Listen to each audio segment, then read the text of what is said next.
هیچ کس استرس مردها رو نمی‌بینه.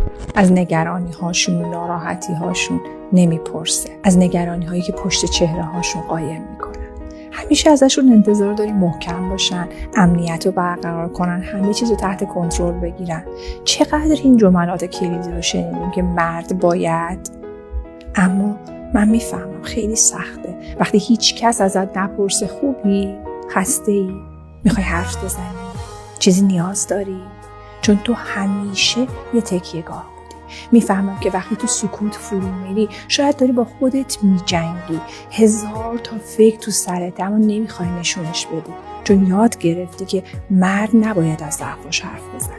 ولی تو هم حق داری خسته بشی، استرس داشته باشی، نیاز به گوش شنوا داشته باشی، حتی نیاز به یه بغل. خانمای عزیز، اگه مردی رو تو زندگیتون دارید که دوستش داری، بهش نشون بده لازم